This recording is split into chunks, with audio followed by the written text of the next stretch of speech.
Eron filmlari. Menimcha ko'pchilik hali Eron filmlariga ko'z tashlab ko'rmagan. Ammo ko'rganlar bilishadiki, Eron filmlari oddiy insonlarning oddiy hayoti haqidagi sodda va biroz provokatsion bo'lgan go'zal va murakkab hikoyani bizga taqdim qilishadi. Lekin har doim ham emas. Ya'ni har doim ham sodda emas.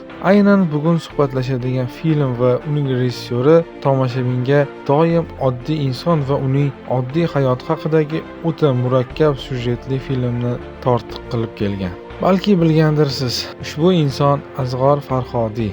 Biz ushbu rejissyorni 2011-yilda Oskar mukofotini qo'lga kiritgan Ayriliq filmi orqali yaxshi taniymiz. Va biz ushbu roligimizda ushbu insonning yana bir yuqori darajadagi shedevri bo'lmish qahramon filmi haqida suhbatlashamiz. Yaxshilab joylashib oling, kelasi bir necha daqiqa biz siz bilan asrlar lageriga sayohat qilamiz.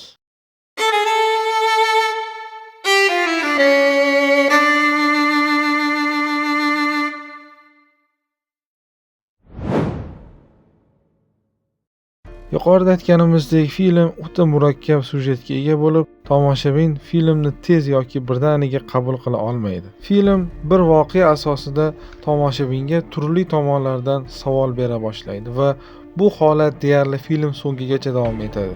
Yana ham soddaroq qilib aytganda, film miyangizni portlatishi aniq. Film oddiy voqealar atrofiga aqlga sig'mas murakkab hikoyalarni quradi. Siz filmni ko'rishingiz davomida o'zi kim yaxshi yoki kim yomonligini ham bilmay qolasiz. Film bizga aynan hayotda yaxshi yoki yomon insonlar bo'lmasligini va barchamiz xato qiluvchi ekanligimizni bizga uqtiradi.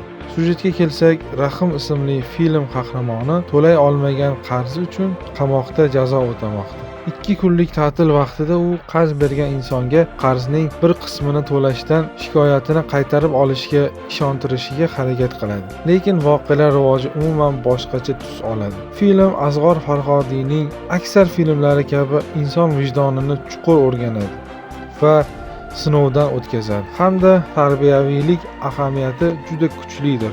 Yuqorida aytganimizdek, siz filmni ko'rib tugatmaguningizcha u yerdagi personajlarga to'liq baho bera olmaysiz va film haqida ham to'liq xulosa chiqara olmaysiz. Chunki film o'ta keskinlik bilan tomoshabinga agar bunday bo'lsa-chi degan ma'nodagi beradigan savollar, undagi bir nechta mavhum hikoyalar va bosh qahramon tanlaydigan yo'l shubhasiz tomoshabinlarning film personajlariga bo'lgan fikrini har daqiqada o'zgartirishi mumkin. Film Kann kinofestivalida Grand Prixni qo'lga kiritdi va Oltin palma mukofotiga sazovor bo'ldi.